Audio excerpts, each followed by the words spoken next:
जय हिंद आप सभी को। तो चलिए स्टार्ट करते हैं। सिलेक्शन गुरु का क्वेश्चन बैंक है। आज पॉलिटी क्लास नंबर 13 होगा। इसके पहले 12 क्लास करवा चुके हैं, तो 12 क्लास अगर पीछे का नहीं देखें तो आप सभी लोग देख लीजिएगा। आज जो क्लास नंबर होगा 13 होगा और पॉलिटी क्लास होगा। अभी जो है लेटेस्ट एग्जाम का जो क्वेश्चन पूछा गया है वो कंप्लीट कर रहे हैं। तो इसमें लगभग 261 नंबर क्वेश्चन तक करवा चुके हैं। आगे जो कंटिन्यू करने वाले 262 नंबर क्वेश्चन से कंटिन्यू करने वाले हैं। एक दो क्लास में जो है ना पूरा पॉलिटी खत्म हो जाएगा। उसके बाद जो है ना पूरा पॉलिटी का पीडीएफ आपको टेलीग्राम चैनल पे डाल देंगे, इसलिए सभी लोग टेलीग्राम चैनल ज्वाइन कर लीजिएगा, वहाँ पे आपको सारा पीडीएफ मिल जाएगा। तो चलिए स्टार्ट करते हैं। आप लोग ध्यानपूर्वक पूरा क्लास को देखिएगा और अंत तक जो है ना ज़रूर क्लास को देखिएगा, क्योंकि इस बुक में जो कलेक्शन है ना बहुत अच्छे तरीके से सर के द्वारा दिया गया है। तो इस क्लास को आप सभी लोग देखा कीजिए। इस चैनल पे जो भी क्लास आता है ना आप सभी के लिए जो है ना बहुत इंपॉर्टेंट क्लास होता है, इसलिए सभी से जो है रिक्वेस्ट है कि सभी लोग क्लास को देखिए अच्छे ढंग से, तभी जो है ना आपका फ़ायदा होगा। अगर आप 5 मिनट क्लास को देखते हैं फिर आप छोड़ देते हैं तो कोई फ़ायदा होने वाला नहीं है। आप पैसेंस बना के अगर पूरा क्लास को देखते हैं तो आपको बहुत सारा जो है ना आपको डायरेक्ट क्लास में ही डायरेक्ट आपको याद हो जाएगा। कोशिश यही करते हैं कि हम पूरा क्लास में जो है ना क्वेश्चन को याद करवाएं। तो चलिए स्टार्ट करते हैं आज पॉलिटी क्लास नंबर 13 में। देखिए क्वेश्चन नंबर 262 से कैलकुलेट करेंगे। देखिए 262 नंबर क्वेश्चन कह रहा है चुनाव आयोग का जो कार्य होता है ना, कार्य कौन नहीं है बताइए। चुनाव आयोग का जो कार्य है कौन नहीं है बताइए, क्या नहीं है। देखिए पहला कह रहा है मतदान सूची तैयार करना चुनाव आयोग का काम होता है। चुनाव चिन्ह प्रदान करना चुनाव आयोग का काम होता है। और मतदान केंद्र की स्थापना करना ये भी क्या है, तो चुनाव आयोग का काम नहीं। मतदान केंद्र का स्थापना करना ये चुनाव आयोग का थोड़ी ना काम है, ये क्या है, गलत है। इसलिए आंसर क्या होगा, ऑप्शन नंबर सी क्या है, गलत है। और आचार संहिता की घोषणा करना ये भी क्या है, तो सही है। ये तीनों जो है ना चुनाव आयोग का काम होता है, ठीक है, याद रखिएगा। तो यहाँ पे क्वेश्चन में कह रहा था कि चुनाव आयोग का जो है ना कौन सा कार्य नहीं है, तो मतदान केंद्र की स्थापना करना ये चुनाव आयोग का काम नहीं होता है, लेकिन मतदान सूची तैयार करना ये होता है। चुनाव चिन्ह प्रदान करना ये होता है। और आचार संहिता की घोषणा करना ये भी क्या है, चुनाव आयोग का काम होता है। आगे देखिए कह रहा है कि मतदान केंद्र की स्थापना करना एवं चुनाव के लिए निर्वाचकों का चयन करना अलग जो है ना एक अलग कार्य होता है। क्या होता है, एक अलग कार्य होता है जो चुनाव आयोग द्वारा जो है नहीं किया जाता, याद रखिएगा। तो यहाँ पे कह रहा है कि मतदान केंद्र की स्थापना करना एवं चुनाव के लिए निर्वाचकों का चयन करना एक अलग कार्य होता है, ठीक है, जो चुनाव आयोग द्वारा क्या होता है, नहीं किया जाता है। नेक्स्ट आइए, कह रहा है कि निर्वाचन आयोग की शक्ति और कार्य क्या होता है। निर्वाचन आयोग का जो है ना शक्ति और कार्य के बारे में बोला है कि शक्ति और जो कार्य है ना वो क्या होता है। तो पहला पॉइंट है कि समस्त भारत में स्वतंत्र और निष्पक्ष चुनाव कराना किसका काम है, तो चुनाव आयोग का काम है। तो निर्वाचन आयोग का जो काम है ना वो समस्त भारत में स्वतंत्र और निष्पक्ष चुनाव कराना है। दूसरा पॉइंट कह रहा है कि समय समय पर निर्वाचक नामावली तैयार करना और सभी योग्य मतदाताओं को क्या करना, पंजीकृत करना, ये किसका काम है, तो चुनाव आयोग का ही काम है, ठीक है। नेक्स्ट देखिए कह रहा है कि निर्वाचन की तिथि और समय सारणी निर्धारित करना एवं नामांकन पत्रों का परीक्षण करना ये भी किसका काम है, तो चुनाव आयोग का काम है। ये सारे जितने भी कार्य है ना ये चुनाव आयोग का ही काम है। नेक्स्ट पॉइंट देखिए, कह रहा है राजनीतिक दलों को मान्यता प्रदान करना एवं उन्हें निर्वाचन चिन्ह आवंटित करना ये किसका काम है, तो चुनाव आयोग का ही काम है। नेक्स्ट है राजनीतिक दलों को मान्यता प्रदान करने और चुनाव चिन्ह देने के मामले में हुए विवाद के समाधान के लिए न्यायालय की तरह काम करना किसका काम है, तो चुनाव आयोग का ही काम होता है, ठीक है, याद रखिएगा। नेक्स्ट है निर्वाचन के मद्देनज़र राजनीतिक दलों को पंजीकृत करना तथा निर्वाचन में प्रदर्शनों के आधार पर उसे राष्ट्रीय या राज्य स्तरीय दल की दर्जा देना ये किसका काम है, तो चुनाव आयोग का ही काम है। तो निर्वाचन के मद्देनज़र राजनीतिक दलों को पंजीकृत करना तथा निर्वाचन में प्रदर्शनों के आधार पर उसे राष्ट्रीय या राज्य स्तरीय दल का दर्जा देना ये भी क्या है, तो चुनाव आयोग का ही काम होता है। नेक्स्ट पॉइंट देखिए, नेक्स्ट है निर्वाचन के समय दलों व उम्मीदवारों, करेक्ट, निर्वाचन के समय दलों व उम्मीदवारों के लिए आचार संहिता निर्मित करना ये भी किसका काम है, तो चुनाव आयोग का ही काम है। नेक्स्ट पॉइंट है कि निर्वाचन के समय राजनीतिक दलों की नीतियों के प्रचार के लिए रेडियो और टीवी कार्यक्रम का क्या है, सूची में निर्मित करना ये किसका काम है, तो चुनाव आयोग का ही काम है। नेक्स्ट है संसद सदस्यों की निर्भरता अयोग्यता से संबंधित मामलों पर राष्ट्रपति को सलाह देना ये किसका काम है, तो चुनाव आयोग का ही काम है। तो संसद सदस्यों को निर्भरता अयोग्यता से संबंधित मामलों पर राष्ट्रपति को सलाह देना निर्वाचन आयोग का ही काम होता है। नेक्स्ट है राज्य विधानमंडल के सदस्यों की निर्भरता से संबंधित मसलों पर राज्यपाल से परामर्श कर देना ये किसका काम है, तो निर्वाचन आयोग का ही काम है, ठीक है। नेक्स्ट है राष्ट्रपति को सलाह देना कि राष्ट्रपति शासन वाले राज्य में जो है ना 1 वर्ष से समाप्त होने के पश्चात निर्वाचन कराया जाए या नहीं। तो राष्ट्रपति को सलाह देना कि राष्ट्रपति शासन वाले राज्य में 1 वर्ष समाप्त होने के पश्चात निर्वाचन कराया जाए या नहीं। ठीक है। नेक्स्ट देखिए कह रहा है, सर के द्वारा लिखा हुआ है, ध्यान रखिएगा। कह रहा है कि लोक प्रतिनिधित्व अधिनियम 1951 के प्रावधानों के अनुसार निर्वाचन आयोग की सिफारिश पर चुनाव आयोग की अधिसूचना लोकसभा एवं राज्यसभा के लिए राष्ट्रपति और विधानसभा और विधान परिषद के लिए जो है ना संबंधित राज्य और संघ राज्य क्षेत्र का राज्यपाल प्रशासक जो है ना जारी करता है। तो यहाँ पे देखिए इंपॉर्टेंट पॉइंट है, कह रहा है कि लोक प्रतिनिधित्व अधिनियम 1951 के प्रावधानों के अनुसार निर्वाचन आयोग की सिफारिश पर चुनाव की अधिसूचना लोकसभा एवं राज्यसभा के लिए राष्ट्रपति तथा विधानसभा और विधान परिषद के लिए संबंधित राज्य संघ राज्य क्षेत्र का राज्यपाल प्रशासक जो है ना जारी करता है। ठीक है। चलिए आगे देखिए, आगे कह रहा है इसके बाद समय जो है ना, इसके बाद का समय के बारे में बोल रहा है। निर्वाचन तिथि विभिन्न चरणों आदि की विस्तृत अधिसूचनाएं निर्वाचन आयोग द्वारा जो है ना जारी की जाती है। तो इसके बाद कह रहा है कि इसके बाद समय निर्वाचन तिथि विभिन्न चरणों आदि की विस्तृत अधिसूचनाएं निर्वाचन आयोग द्वारा जो है ना जारी की जाती है। नेक्स्ट पॉइंट कह रहा है कि निर्वाचन आयोग की जो है ना सहायता उप निर्वाचन आयुक्त करते हैं। निर्वाचन आयोग की जो सहायता है कौन करते हैं? उप निर्वाचन आयुक्त करते हैं। और ये जो है ना सिविल सेवा के लिए जाते हैं, सिविल सेवा से जाते हैं। ठीक है, सिविल सेवा से लिए जाते हैं, याद रखिएगा। तो कह रहा है कि निर्वाचन आयोग की सहायता उप निर्वाचन आयुक्त करते हैं और ये जो है सिविल सेवा से लिए जाते हैं, याद रखिएगा। चलिए आगे देखिए, आगे कह रहा है कि राज्य स्तर पर जो है ना राज्य स्तर पर राज्य निर्वाचन आयोग की सहायता मुख्य निर्वाचन अधिकारी करते हैं। ठीक है, तो राज्य स्तर पर राज्य निर्वाचन आयोग की सहायता मुख्य निर्वाचन अधिकारी करते हैं, जिसकी नियुक्ति मुख्य निर्वाचन आयुक्त राज्य सरकारों की सलाह पर करता है। ठीक है, तो कह रहा है कि राज्य स्तर पर राज्य निर्वाचन आयोग की सहायता मुख्य निर्वाचन अधिकारी करते हैं, जिनकी नियुक्ति मुख्य निर्वाचन आयुक्त राज्य सरकारों की सलाह पर करता है। ठीक है, आगे कह रहा है इसके नीचे जिला स्तर पर कलेक्टर जिला निर्वाचन अधिकारी होता है। नेक्स्ट है वह जिले में प्रत्येक निर्वाचन क्षेत्र के लिए निर्वाचन जो है अधिकारी व प्रत्येक मतदान केंद्र के लिए पीठासीन अधिकारी नियुक्त करता है। नेक्स्ट है चुनाव आयोग या निर्वाचन आयोग मतलब इलेक्शन कमीशन जो बोलिए, इसके बारे में कह रहा है। पहला पॉइंट कह रहा है कि निर्वाचन आयोग एक अस्थायी व स्वतंत्र और क्या है संवैधानिक निकाय है। इसका वर्णन संविधान में है, आर्टिकल कितना है 324 में। तो कह रहा है चुनाव आयोग या निर्वाचन आयोग मतलब जो है ना निर्वाचन आयोग एक अस्थायी स्वतंत्र है और एक संवैधानिक निकाय है। और नेक्स्ट पॉइंट कह रहा है कि भारतीय चुनाव आयोग की स्थापना 25 जनवरी 1950 को किया गया था। इसलिए जो है ना 25 जनवरी को जो है राष्ट्रीय मतदाता दिवस के रूप में क्या करते हैं, मनाते हैं। तो भारतीय निर्वाचन आयोग या तो चुनाव आयोग का जो स्थापना हुआ था 25 जनवरी 1950 को किया गया था और इसीलिए जो है ना 25 जनवरी को राष्ट्रीय मतदाता दिवस के रूप में क्या करते हैं, मनाते हैं। आगे देखिए, आगे कह रहा है कि संविधान के भाग 15 में अनुच्छेद जो है ना 324 से 329 तक जो है ना निर्वाचन से क्या है संबंधित उपबंध है। तो यहाँ पे क्वेश्चन ऐसे पूछेगा कि निर्वाचन आयोग का जो वर्णन है ना उस संविधान के किस भाग में है, तो भाग 12 में है। कितना भाग में है? भाग 15 में है। और निर्वाचन आयोग का जो वर्णन है कितना से कितना अनुच्छेद तक किया गया है, तो अनुच्छेद 324 से अनुच्छेद 329 तक में जो है ना इसमें वर्णन किया गया है, याद रखिएगा। और इसका गठन बोल रहा है भारत के संविधान द्वारा देश में स्वतंत्र और निष्पक्ष चुनाव संपन्न कराने के उद्देश्य से जो है ना किया गया था। ठीक है, नेक्स्ट कह रहा है कि संविधान के अनुच्छेद 324 के अनुसार संसद, राज्य विधानमंडल, राष्ट्रपति, उपराष्ट्रपति के पदों के निर्वाचन के लिए संचालन, निर्देशन व नियंत्रण की जिम्मेदारी चुनाव आयोग की है। ठीक है, तो संविधान के अनुच्छेद 324 के अनुसार संसद, राज्य विधानमंडल, राष्ट्रपति व उपराष्ट्रपति के पदों के निर्वाचन के लिए संचालन, निर्देशन व नियंत्रण की जिम्मेदारी जो है ना चुनाव आयोग की होती है। ठीक है, आगे कह रहा अतः जो है ना चुनाव आयोग क्या है, अखिल भारतीय संस्था है, क्योंकि यह केंद्र व राज्य सरकारों को दोनों के लिए क्या है, तो समान है। ठीक है, याद रखिएगा।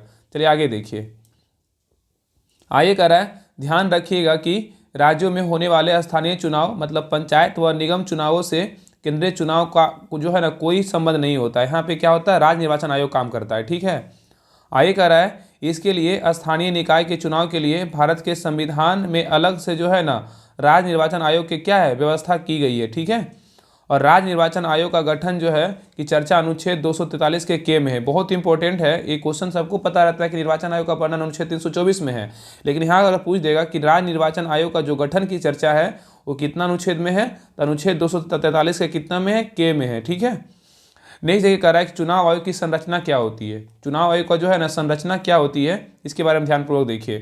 कह रहा है कि चुनाव के गठन एवं संरचना के बारे में चर्चा जो है अनुच्छेद कितना में है, 324 में है। तो चुनाव के गठन एवं संरचना के बारे में चर्चा जो है कौन सा अनुच्छेद में है, तो अनुच्छेद 324 में है। और शुरुआत में चुनाव आयोग एक क्या है, एक सदस्य होता है, परंतु वर्तमान में जो है इसके 3 सदस्य होते हैं। ठीक है, नेक्स्ट कह रहा है कि मूल संविधान में मतदान की न्यूनतम आयु जो है ना 21 वर्ष था। मतलब मूल संविधान में जो है ना मतदान की आयु 21 वर्ष था, जिसे 61वां संविधान संशोधन अधिनियम 1989, यहाँ पे 1989 होगा। ठीक है, 89 के तहत जो है ना 21 वर्ष से घटाकर 18 वर्ष कर दिया गया, जो मतलब 1988 सही है, यहाँ पे मतलब 1989 से मतलब प्रभावी हुआ। सही बात है, बिल्कुल सही, यहाँ पे जो सर के द्वारा लिखा गया ना बिल्कुल सही है। 1988 के तहत 21 वर्ष से घटाकर 18 वर्ष कर दिया गया, जो 1989 जो है ना प्रभावी हुआ था। ठीक है, याद रखिएगा, बहुत इंपॉर्टेंट पॉइंट है। चलिए आगे देखिए। आगे कह रहा है कि 16 अक्टूबर 1989 को राष्ट्रपति ने आयोग के काम के भार को कम करने के लिए जो है ना 2 अन्य निर्वाचन आयुक्त को नियुक्त किया, और इस निर्वाचन आयोग को 3 सदस्यीय आयोग बन गया। ठीक है, तो यहाँ पे कह रहा है ना कि 16 अक्टूबर 1989 को राष्ट्रपति ने आयोग के काम के भार को कम करने के लिए 2 जो है ना अलग से निर्वाचन आयोग को नियुक्त किया, और इस तरह निर्वाचन आयोग को 3 सदस्यीय आयोग बन गया। ठीक है, और इसके बाद कह रहा है इसके बाद आयोग जो है ना बहुसदस्यीय संस्था के रूप में कार्य करने लगा, जिसमें जो है ना 3 निर्वाचन आयुक्त है। ठीक है, एक मेन होता है जो मुख्य निर्वाचन आयुक्त होता है, 2 अन्य होता है। ठीक है, आगे कह रहा है हालांकि 1990 में 2 निर्वाचन आयुक्तों के पद को समाप्त कर दिया गया और स्थिति को एक बार पहले की तरह हो गई। ठीक है, तो ये भी पॉइंट क्या है, बहुत इंपॉर्टेंट है। हालांकि 1990 में 2 निर्वाचन आयुक्तों के पद को क्या कर दिया गया, समाप्त कर दिया गया, और स्थिति जो है ना एक बार पहले की तरह क्या हो गई, लेकिन एक बार फिर 1 अक्टूबर 1993 को 2 निर्वाचन आयुक्त को नियुक्त किया गया। इसके बाद अब तक आयोग बहुसदस्यीय संस्था के तौर पर काम कर रहा है, जिसमें 3 निर्वाचन क्या है आयुक्त होते हैं। ठीक है, चलिए आगे देखिए। आगे कह रहा है कि मुख्य निर्वाचन आयुक्त व 2 अन्य निर्वाचन आयुक्त के पास समान शक्तियां होती है। तो कह रहा है ना कि मुख्य निर्वाचन आयुक्त व 2 अन्य निर्वाचन आयुक्तों के पास क्या होती है, समान शक्तियां होती है, तथा उनके वेतन भत्ते दूसरे अनुलाभ भी एक क्या है, समान होते हैं। ठीक है, जो सर्वोच्च न्यायालय के न्यायाधीश के क्या होते हैं, समान होते हैं। नेक्स्ट कह रहा है ऐसे स्थिति में जब मुख्य निर्वाचन आयुक्त व 2 अन्य निर्वाचन आयुक्तों के बीच विचार मतभेद होता है, तो आयोग जो है ना बहुमत के आधार पे जो है निर्णय करता है। तो यहाँ पे पॉइंट कर रहा है कि ऐसी स्थिति में जब मुख्य निर्वाचन आयुक्त व 2 अन्य निर्वाचन आयुक्तों के बीच विचार में मतभेद होता है, तो आयोग जो है ना बहुमत के आधार पे निर्णय करता है। ठीक है, आयोग कह रहा है कि सभी चुनाव आयुक्त की नियुक्तियां राष्ट्रपति करते हैं, और राष्ट्रपति ही उन्हें क्या है, पद की शपथ दिलवाते हैं। तो चुनाव आयुक्त की जो नियुक्तियां करते हैं कौन करते हैं, राष्ट्रपति करते हैं, और उनको शपथ जो है ना राष्ट्रपति के द्वारा ही दिया जाता है। ठीक है, और आगे कह रहा है जो चुनाव आयुक्त का जो कार्यकाल होता है 6 वर्ष या 65 वर्ष की आयु जो पहले हो जाए तब तक जो है ना अपने कार्यभार मतलब संभाल सकते हैं, मतलब अपने कार्य पे जो है ना कार्यकाल तक रख सकते हैं। ठीक है, चलिए आगे देखिए। आगे कह रहा है वे किसी भी समय राष्ट्रपति को त्याग पर दे सकते हैं, और उन्हें कार्यकाल समाप्त होने से पूर्व भी जो है ना हटाया जा सकता है। ठीक है, आगे कह रहा है कि राष्ट्रपति निर्वाचन आयोग की सलाह पर प्रादेशिक आयुक्तों मतलब रीजनल कमिश्नर की नियुक्ति कर सकता है। तो यहाँ पे कह रहा है कि राष्ट्रपति निर्वाचन आयोग की सलाह पर प्रादेशिक आयुक्तों मतलब रीजनल कमिश्नर की नियुक्ति कर सकता है, जिसे वह निर्वाचन आयोग की सहायता के लिए जो है ना क्या आवश्यक समझे। ठीक है, आगे कह रहा है निर्वाचन आयुक्तों व प्रादेशिक आयुक्त की सेवा की शर्तें जो है ना वह पदावधि राष्ट्रपति द्वारा क्या है निर्धारित की जाएगी। तो निर्वाचन आयुक्तों व प्रादेशिक आयुक्त की सेवा की शर्तें व पदावधि किसके द्वारा निर्धारित की जाती है, तो राष्ट्रपति के द्वारा जो है निर्धारित की जाती है। ठीक है, आगे देखिए। नेक्स्ट कह रहा है कि वरीयता क्रम की दृष्टि से सर्वोच्च न्यायालय के न्यायाधीशों का जो स्थान है 9वां है। ठीक है, तो कह रहा है कि वरीयता क्रम की दृष्टि से सर्वोच्च न्यायालय के न्यायाधीशों का जो स्थान है 9वां है, तथा मुख्य निर्वाचन आयुक्त का जो है 9 के ए में आता है। इसके अतिरिक्त सर्वोच्च न्यायालय के मुख्य न्यायाधीश और लोकसभा के अध्यक्ष का वरीयता क्रम में स्थान बोलेगा तो कितना है, छठा है। ये भी पॉइंट बहुत जो है ना इंपॉर्टेंट है और एग्जाम में जो है ना बार बार पूछा गया क्वेश्चन है, और ये बिहार दरोगा में भी पूछा गया क्वेश्चन है। तो वरीयता क्रम की दृष्टि से, मतलब वरीयता क्रम की दृष्टि से सर्वोच्च न्यायालय जो है ना न्यायाधीशों के स्थान पर 9वां है, तथा मुख्य निर्वाचन आयुक्त का स्थान जो है 9 का ए में आता है। और इसके अलावा सर्वोच्च न्यायालय के मुख्य न्यायाधीश और लोकसभा का अध्यक्ष वरीयता क्रम में क्या है, तो छठा स्थान है। ठीक है, आगे कह रहा है भारत के प्रथम मुख्य निर्वाचन आयुक्त जो है ना कौन थे, सुकुमार सेन थे। जबकि भारत की प्रथम महिला मुख्य निर्वाचन आयुक्त बोलेगा तो कौन थे, BS रमा देवी। यहाँ पे दो क्वेश्चन है। अगर पहला क्वेश्चन पूछेगा कि भारत के प्रथम मुख्य निर्वाचन आयुक्त कौन है, तो सुकुमार सेन। जबकि भारत की प्रथम महिला का बात करें कि प्रथम महिला मुख्य निर्वाचन आयुक्त कौन थी, तो BS रमा देवी थी। ठीक है, चलिए आगे देखिए। आगे कह रहा है चुनाव आयोग के आयुक्त होने के आयुक्त को हटाने की प्रक्रिया जो है ना क्या होती है। चुनाव आयोग के आयुक्त को हटाने की जो प्रक्रिया होती है वो क्या होती है। देखिए पहला पॉइंट कह रहा है कि मुख्य निर्वाचन आयुक्त को हटाने की प्रक्रिया जो है ना क्या है, तो कठिन है। आगे कह रहा है कि मुख्य निर्वाचन आयुक्त को उसके पद से उसी रीति से उन्हीं आधारों पर ही हटाया जा सकता है जिस रीति व आधारों पर उच्चतम न्यायालय के न्यायाधीशों को जो है हटाया जाता है, अन्यथा नहीं। ठीक है, आगे कह रहा है कि दूसरों शब्दों में उन्हें दुर्व्यापार या असक्षमता के आधार पर संसद के दोनों सदनों के द्वारा विशेष बहुमत से संकल्प पारित करने के बाद राष्ट्रपति के द्वारा जो है ना हटाया जा सकता है। ठीक है, अतः मुख्य निर्वाचन आयुक्त राष्ट्रपति के प्रसाद पर्यंत पद पर नहीं होता है, हालांकि उन्हें राष्ट्रपति ही क्या करते हैं, नियुक्त करते हैं। ठीक है, आगे कह रहा है अन्य निर्वाचन आयुक्त या प्रादेशिक आयुक्त को मुख्य निर्वाचन आयुक्त की सिफारिश पर ही राष्ट्रपति द्वारा हटाया जा सकता है। तो यहाँ पे कह रहा है कि अन्य निर्वाचन आयुक्त या प्रादेशिक आयुक्त को मुख्य निर्वाचन आयुक्त की सिफारिश पर राष्ट्रपति द्वारा हटाया जा सकता है, अन्यथा जो है ना नहीं। आसान प्रक्रिया है। ठीक है, ये आसान प्रक्रिया है। चलिए आगे देखिए। नेक्स्ट कह रहा है महत्वपूर्ण बिंदु देखिए, यहाँ पे कुछ पॉइंट दिया हुआ है। कह रहा है संविधान में निर्वाचन आयोग के सदस्यों की अर्हता या योग्यता विधिक, शैक्षणिक, प्रशासनिक या न्यायिक संविधान में जो है निर्धारित नहीं किया गया है। ठीक है, और नेक्स्ट है संविधान में सेवानिवृत्ति के बाद निर्वाचन आयुक्तों को सरकार द्वारा अन्य दूसरी नियुक्तियों पर रोक नहीं लगाई गई है। ठीक है, नेक्स्ट है इलेक्शन, मतलब निर्वाचन के बारे में दिया हुआ है कि संविधान के भाग जो है ना 15 में अनुच्छेद 324 से 329 तक में हमारे देश के निर्वाचन से संबंधित निम्न उपबंधों का उल्लेख है। और नेक्स्ट है संसद तथा प्रत्येक राज्य विधायिका के चुनाव के लिए प्रत्येक निर्वाचन क्षेत्र में केवल एक मतदाता सूची होनी चाहिए। तो कह रहा है यहाँ पर कि संसद तथा प्रत्येक राज्य विधायिका के चुनाव के लिए प्रत्येक निर्वाचन क्षेत्र में केवल एक मतदाता सूची होनी चाहिए।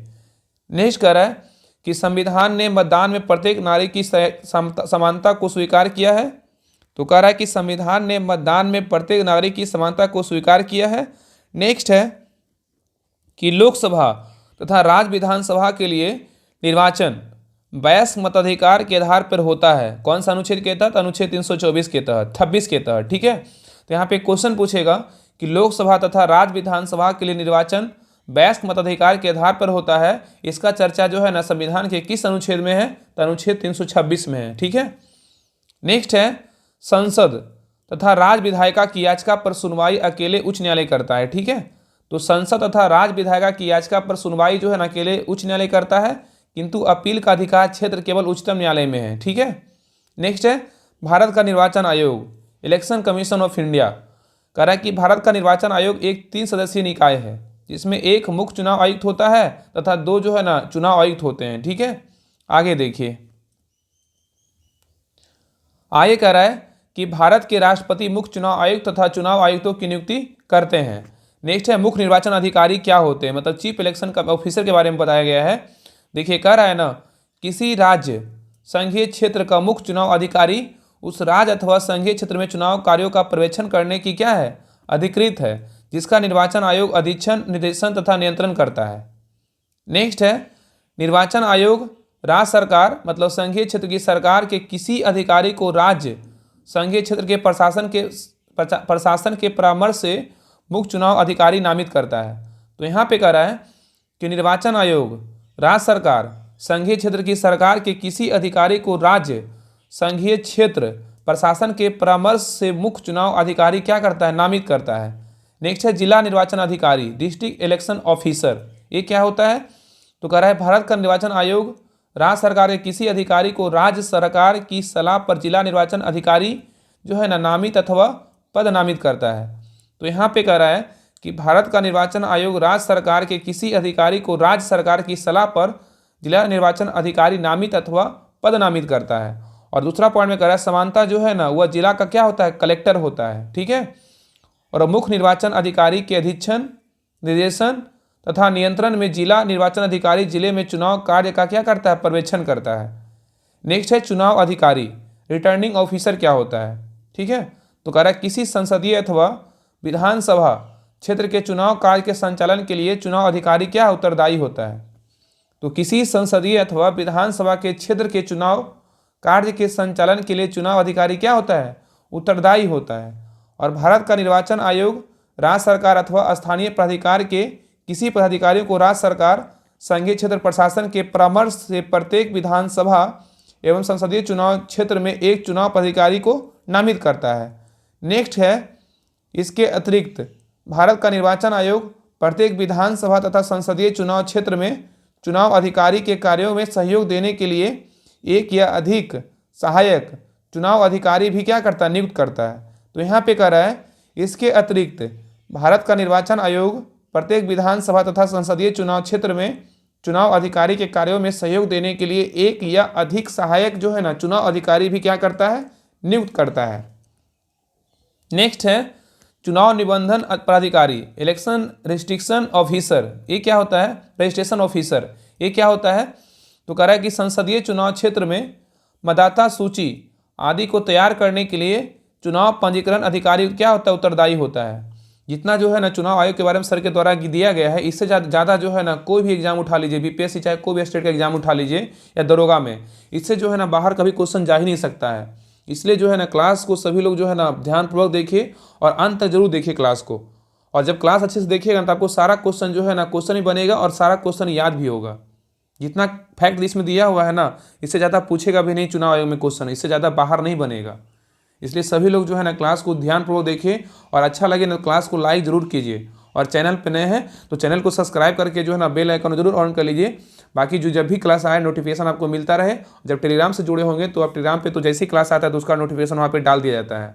तो इसलिए सभी से रिक्वेस्ट है क्लास को सभी ग्रुप में शेयर कीजिए और आप जो है ना ध्यानपूर्वक क्लास को देखिए और अंत तक जरूर देखिए। जो भी अगर कमेंट में अगर कुछ बात लिखना रहे तो कमेंट में लिख दीजिए, आपको जो है उसका रिप्लाई आपको दे दिया जाएगा।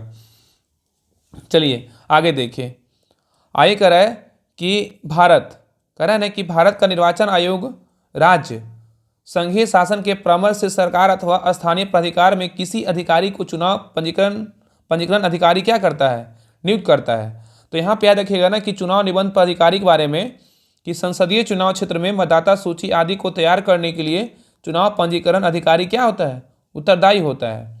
और भारत का निर्वाचन आयोग राज्य संघीय शासन के परामर्श से सरकार अथवा स्थानीय प्राधिकार में किसी अधिकारी को चुनाव पंजीकरण अधिकारी क्या करता है, नियुक्त करता है। नेक्स्ट देखिए कह रहा है पीठासीन अधिकारी, प्रेसिडेंटिंग ऑफिसर, ये क्या होता है। तो पीठासीन अधिकारी मतदान अधिकारियों के सहयोग से मतदान केंद्र पर मतदान कार्य संपन्न कराता है। तो पीठासीन अधिकारी वो अधिकारी होता है जो मतदान अधिकारियों के सहयोग से मतदान केंद्र पर मतदान कार्य क्या है, संपन्न कराता है। नेक्स्ट है जिला निर्वाचन अधिकारी पीठासीन अधिकारियों एवं मतदान अधिकारियों की क्या करता है, नियुक्ति करता है। तो जिला निर्वाचन अधिकारी पीठासीन अधिकारियों एवं मतदान अधिकारियों के क्या करता है, नियुक्ति करता है। नेक्स्ट है पर्यवेक्षक, इसको क्या कहेंगे, ऑब्जर्वर कहेंगे। ये क्या होता है। तो भारत का निर्वाचन आयोग सरकारी पदाधिकारियों को संसदीय एवं विधानसभा चुनाव क्षेत्रों के लिए पर्यवेक्षक मतलब समान पर्यवेक्षक तथा चुनाव खर्च क्या होता है, पर्यवेक्षक मतलब नामित करता है। नेक्स्ट है ये पर्यवेक्षक निर्वाचन आयोग द्वारा सौंपे गए कार्यों को क्या करते हैं, पूरा करते हैं और वे सीधे आयोग को क्या करते हैं, प्रतिवेदन करते हैं। ठीक है, आगे देखिए, आगे कह रहा है चुनाव कार्यक्रम क्या होता है। तो कह रहा है जब 5 वर्ष का कार्यकाल पूरा हो जाता है अथवा विधायिका को भंग कर दिया जाता है तो नए चुनाव की घोषणा होती है।